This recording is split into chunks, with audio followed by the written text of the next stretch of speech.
Welcome to bLU Talks.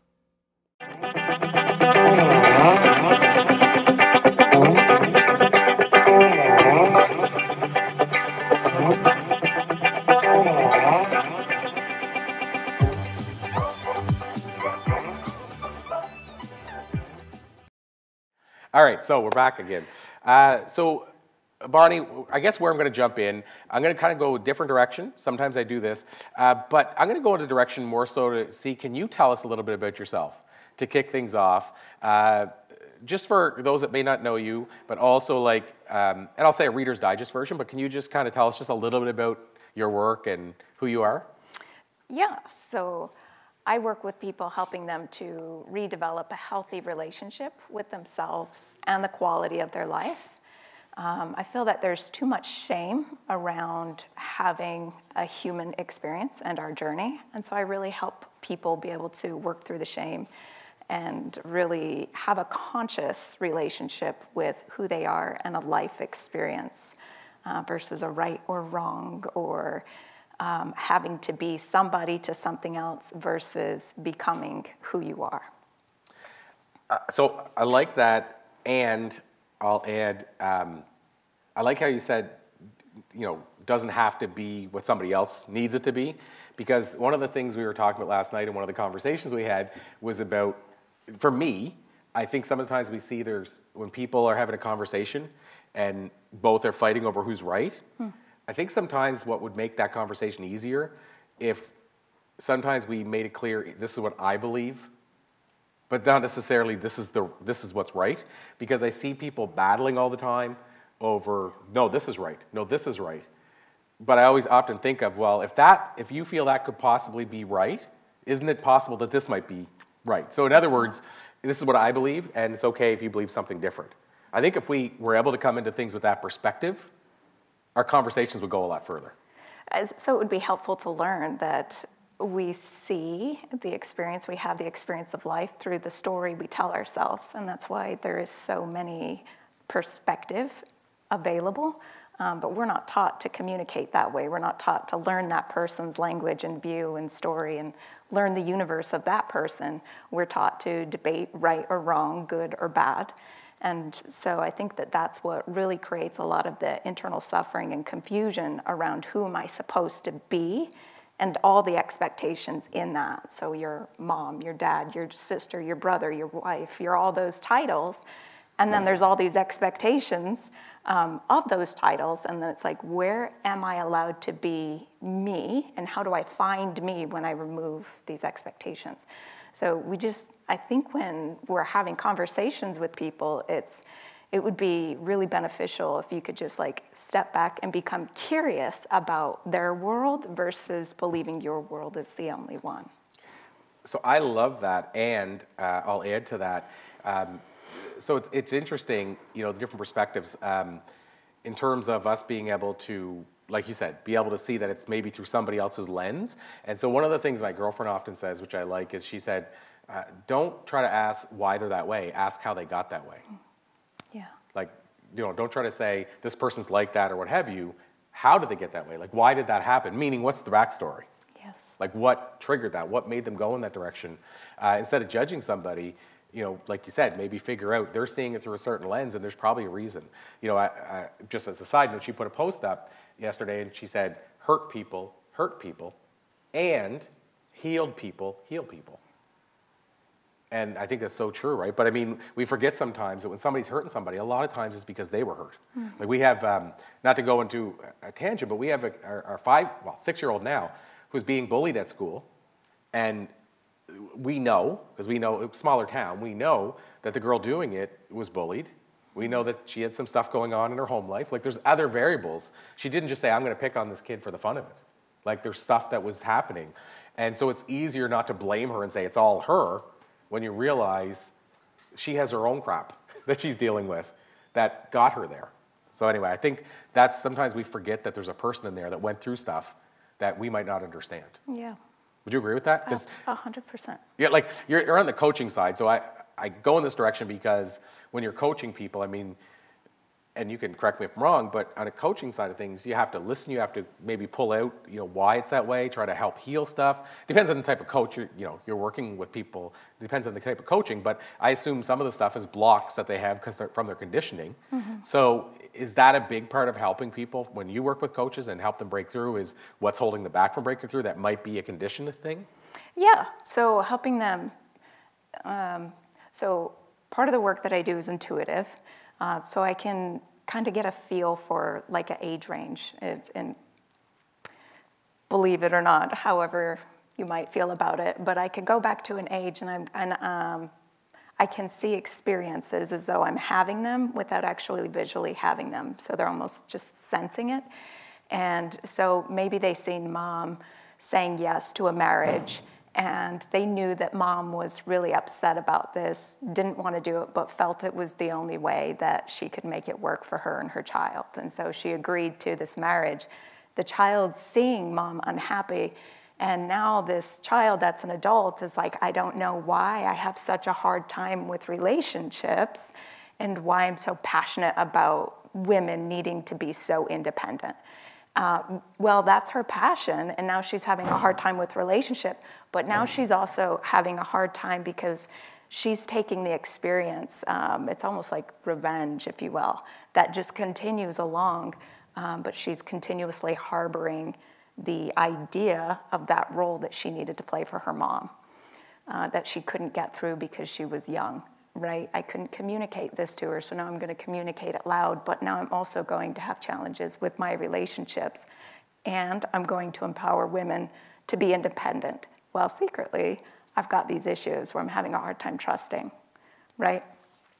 Yeah, something you said there, which I struggle with sometimes, and I understand both sides of it, but the idea of people that are teaching, coaching, what have you, and so my belief always is when it comes to if you're teaching somebody about something, you should have, now, I understand the idea again that, you've had these struggles so you understand it, so you can teach it, but I often think you have to be somewhat healed from it when you're teaching it.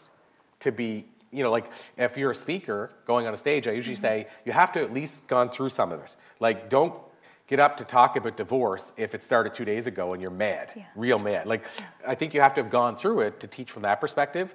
But I see a lot of people, like I was kind of mentioning earlier about people see something coming out tomorrow and they start teaching on it the next day. I do see a lot of people that are teaching stuff that I know they're not living. And a random example is I see people teaching abundance who are not abundant. I see people saying, let me show you how to become a millionaire, whether that's terming is right or wrong, become a millionaire, who've never been a millionaire. To me, there's something incongruent, like there's something not authentic about that. And so I do believe you should have, depends on the nature of a thing, but I think if you're teaching something specifically, you should have been there yourself. Like now, a difference is, I say this, I'm careful on this because you can be a great coach, a general coach, like a life coach, for example, that maybe never lived what that person lived. You can be a great basketball coach that maybe never played in the NBA. Some of the best basketball coaches never played at that level. I see that, but to me that's different than saying, I'm going to help you run a business as an entrepreneur, but you've never run a business.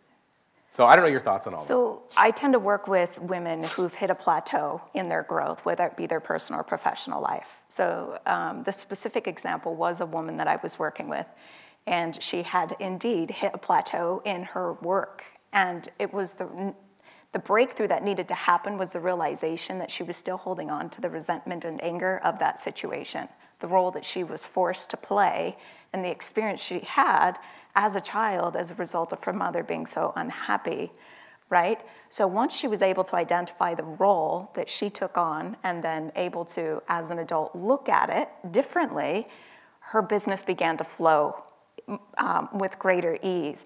And so I don't believe that you can outperform professionally your level of internal awareness. I think you will hit that plateau of like, in the past, it's been so easy for me to achieve and achieve and achieve and achieve, but suddenly I've like hit this plateau and I just can't get past this. To me, I'm gonna say you've gone as far as you can with the awareness and the healing that you've done, and now there's a whole new level to look at for you.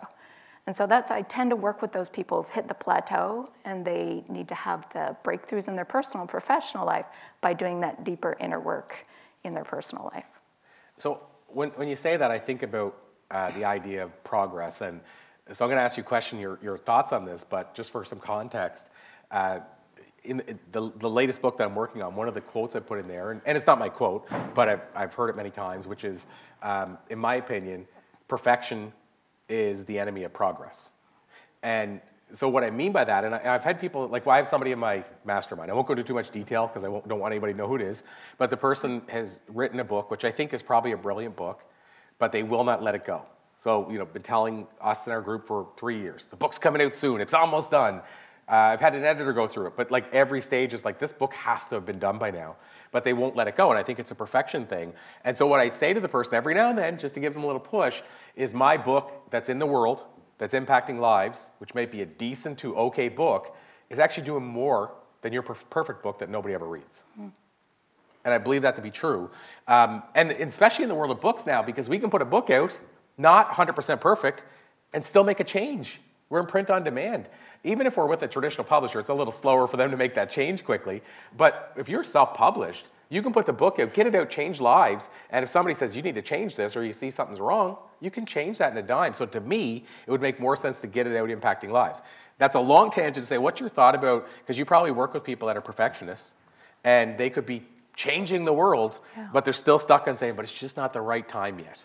I find that, at least for the people that I've worked with, perfectionism has a lot to do with the fear of disappointing, fear of being a letdown. And whenever we get that big creative project out there, whether it be finally starting our business or finally releasing that book, I'm not just letting myself down. If I share this with the world, I could potentially be letting my fans down, my clients down, the readers down. And it's such a bigger responsibility and potential burden to take on. But at the same time, if you only view it from that lens, you have no idea the lives that you positively impact through the knowledge, the experience, the wisdom that you can share, even the fun, whatever that course or book or thing is. So there's always that option to create through either lens, but when you find yourself so stifled and stuck in perfectionism, it has a lot to do with, if you look back, what were the punishments and consequences of you disappointing people in your life? And how did that feel? And you're trying to actually protect yourself from having that experience again. So it's interesting because people often ask me, I don't do this as much now, but I'll probably do it. I'm doing a TED Talk less than a month from now, maybe 3 weeks, and I'll probably do it before that talk. But in front of many talks over the years, especially when I used to speak like 200 days a year, people are like, how do you get over that fear? And I still carry it with me, but what do you do before you get on the stage? People always want to know, what's the last thing you do or whatever? And it used to be meditate. And that sounds perfect, and everybody said that's what you should do. Here's the challenge with that. When you're booked like I was with corporate meeting planners, and you get up from the table to go meditate, 10 minutes before your talk, they start losing their mind. Where's he going? Is he coming back in time? Is he going to know we're back in time? So I started realizing I was adding unnecessary stress. So what I did differently goes to this point about you don't know the lives you're going to impact and maybe not impact if you don't release this into the world. I call it the invisible impact. But I would go, so what I do is when I go on stage, I don't do it like I say as much now, but when I was speaking all the time, I would remind myself of something somebody said that basically they were sharing that I had an impact on them some way, shape, somehow, in an audience or somewhere. So just before I'd speak, I'd say, remember when so-and-so told you that you did this for them? And then it reminds me it's not about the audience. It's about the fact that I could impact somebody and not know ever, or I might not find out for 10 years that I impacted them. And so an example is, I did a talk one time at a college, and this guy who was, or sorry, not a college, I did a talk that was aired on TV in Canada on a network called Eastlink TV. And it aired like 30 times in a month or something. And this one guy named Zadinko, who was like 50-something, and I was 19 at the time, I came on and talked about how I had retired and haven't worked a day since. And the idea behind that was, if we consider work, like actually doing work, I haven't done that forever. I'm retired. And so, but I shared it in front of a life insurance group. So I said, you can retire at 19 even if you haven't made investments yet. And basically, it's just the idea that if you do what you love, you're never working. So anyway, he heard this, and he said it changed everything. He quit his job. He went and started his own business. It changed everything. And I only found out 5 years later. And then I went and did this talk for college, and this girl messaged me and said, I just wanted to let you know, you gave me the kick in my butt to go back to school, and now I manage 3 rental car companies. And she had said, and I said, when? And she told me, I said, oh my God, I don't even remember doing that talk. Wow. But clearly I did. Like she sent me the name of the place and proved it to me. But my point is, these are two people who, if I wouldn't have got out of my own head and got out of there, I have to be perfect in the front of this audience, and done those talks, these are two lives that maybe impacted thousands of people. None of that would have happened. So to your point about, I think sometimes it's about realizing that each time we're doing a disservice almost by being so perfect that we never try to impact the world. Yeah. Yeah, it's the difference from needing to be influential to inspirational. It's that also what you did was reframed, right? You could have come out here and been terrified, and your body language would have shown it. You would have stumbled and everything else, and that would have been the result of the movie you were playing in your mind, right? Your body followed the movie. But people we're just not taught the effects that thought has on the imagination, and it doesn't matter if what's going on in the mind is happening or not. Your body is still going to respond to that image. You're going to begin to feel in alignment with that image, and then you behave in alignment with that energy, and that behavior creates a result, right, which creates your external reality. But we're not taught this way of understanding ourselves, which I can't wait until there's that great big reform in our schools and our kids are coming home teaching our parents, parents about thoughts and behaviors and imagination. But there is such a power in that willingness to realize, like, just like that, you can change the tone of your thought and just entertain a new image for a few seconds, just for your body language to begin to change and your willingness to take imperfect action to follow suit with that. Well, I wanted to ask you about us rewriting our story in a sec, but to your point, one of the things that I often say, because I believe to be true, and it's so weird sometimes you share something for years and you think, oh, this is something I kind of came up with. And maybe you did, but it's so wild, then you go read it by another person that wrote it in a book in the 50s. Jack Canfield and I have a lot of stuff I teach, and then my friend Tiffany became a trainer for him, and she goes, oh, Jack teaches that, Jack teaches that, Jack teaches that, and I never went through any of Jack's trainings. I mean, and it makes sense, right? Like, we're not creating probably original ideas, we're creating our perspective on an idea. Point is, I often talked about how we spend so much time focusing on how we feed our body, but how many people put that much thought to how much they feed their mind? And then I read this book called The Magic of Thinking Big, Dr. David Schwartz, and he talks about mind food. Yeah. What are we feeding our mind? Like, same concept, but it is, I believe it to be true, is that we go to like stores, and there's 50 magazines about what to put in our body. But how many magazines are there about what to put in our mind? If we're lucky, we see a mindfulness one, but it still doesn't even talk about what you're inputting in. So my point of all that is, how do we, like, this is a big area. Like, it's great to say, we're writing the wrong script, we're telling ourselves the wrong story, but it's not as easy to just go, okay, I'm going to change that. So how do we rewrite our story? I get so excited about this because that's obviously a huge component to the work that I do with my clients. When you ask somebody what they want and they start to tell you about their dreams, their vision, their future, their big wow, you can see their whole body language begin to change, right? There's just this excitement. Again, that goes to the body, not knowing that what's going on in the imagination isn't actually happening. It's just responding to that image. So what I ask my clients is, does your narrative, your story, match the illustrations? Can you imagine how confusing it would be if you pick up a children's book that says 10 fun facts about the rainforest, and you flip open the front page, and then all of a sudden the story is about sightseeing in a big city, and then you flip it back at the front, and you're just, this is not, they put the wrong pictures with this story. Well, that's confusing. We're doing that all the time. We have this image of what we want, but when it comes to our internal narrative, it's oftentimes misaligned, and that creates confusion in the mind. And that's such an uncomfortable emotion. The body always wants to avoid and escape the discomfort, right? So for whatever reason now, I think about my desire, but my internal dialogue, my story isn't matching that image. And so now I tend to resist or resent myself for having such a big dream. If you can shift it and get your story to match your illustration, align your words and your images, there's no more confusion in the mind. The mind will play along and you will embody the energy of it. And it's really fascinating. So Get your story and illustrations to match. So just before I ask you how we can learn more, since you said that, I'm wondering sometimes what we can learn from it. So I was told by a few people the last couple of days that my energy is pretty high surrounding the fact that I was in Liverpool, where the Beatles came from, and kind of a bit passionate about that. When I'm telling the stories, did you know this happened? Did you know John did this? Did you know John's Aunt Mimi hopped the fence and they took the house after the war? And wow. Like learning all these things. And so, but my question is, in your opinion, you know, we hear Tony Robbins talks about like how he helped like Andre Agassi figure out exactly what he was doing when he was winning and then turn it back on so that he went from a slump to basically finishing out his career in a high. So he taught him how to condition himself immediately. And he's really good at that. Like I was in a big audience and he showed us how if you're trying to sell a pen to somebody, try to sell it thinking of the best day of your life. When you got married, you're excited, whatever. And then try to sell the pen on the worst day of your life. Something bad happened. And he's got the person that you're selling it to tell you the difference in you. You were like leaned in, excited, whatever, and then when it's the worst day, you're slumped. My point is he taught you how to turn your conditioning on. And so I guess my question out of all that is I'm super excited about this Beatles thing, but is there something we can learn from that to tap into it to bring it to some other area of our life?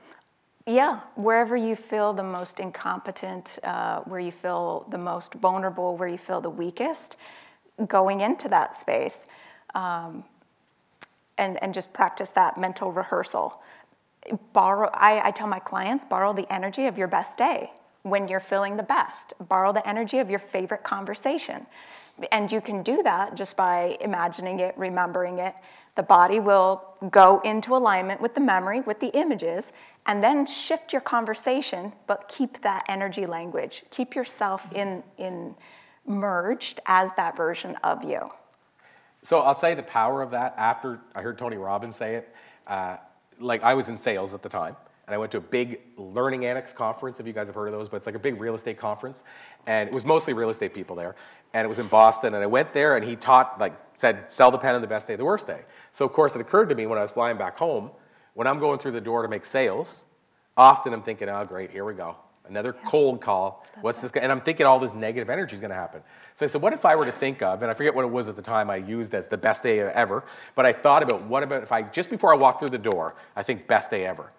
No joke, my sales went up by like, I forget what the number was, but like 70% or something like that. Yeah. That very next year. And the only thing I did different is I went into every cold call differently than I always had my whole life before. And I'd already done quite well in sales, but to see the change was almost incomparable, even though I'd already been doing well. And the only thing I changed in that whole year was changing the way I walked into the door. Like, so, in other words, just before I'd walk in the door, I'd say, okay, think good thoughts. I didn't say it like that. I'd think of best day, but basically it's like I'm saying, think good thoughts, think good thoughts, think good thoughts. Walk through the door, make the call, come back out. Think good thoughts, think good thoughts. And I noticed even, like, in sales, what we call the gatekeeper, the first person I saw at the desk, they had to decide whether or not I was ever going to get to see the CEO or what have you. I noticed I was even better, like my interaction with them was more positive and changed, and it was all just doing that reframing. So I just wanted to validate what she's saying here. It truly does work. Conditioning yourself or reframing to best day ever. That's it. So I just wanted to ask you about that. So Bonnie, this has been an absolute pleasure. As I said, last question, unofficial question. Actually, I should ask you the time machine question, so I'll lump two together. Okay. After the time machine question, just tell us how we can learn more. Okay. So Heidi doesn't see me separating and doing two separate questions. So that question just at the end, help share that with us. But before we go there, I should ask you the time machine question since I asked everybody. You've heard it, but you know how it goes. But basically, if you could jump into a time machine, go back and talk to a younger Bonnie, share some life advice based on what you've learned in the years since, what do you think you might tell younger Bonnie? Wow. So seeing as how I got married when I was 17, still married, so I have to go, I think I'd want to go back to at least 15 or 14. I would want to let her know that the validation and the confirmation that she was seeking from everybody else, she would have never been able to achieve that. I would have asked her to work on her relationship with herself. I love that. I see people, I saw somebody the other day post on Facebook, hey ladies, I'm single. And like, it was like literally like, it was a post. It was like an ad that he's putting in to let all the ladies know he's single and looking. And and I mean, at the end of the day, I really don't know how well that's going to work for him. Yeah. Somebody said, I applaud your initiative, but at the same time, I'm not so certain how that's going to work in real life.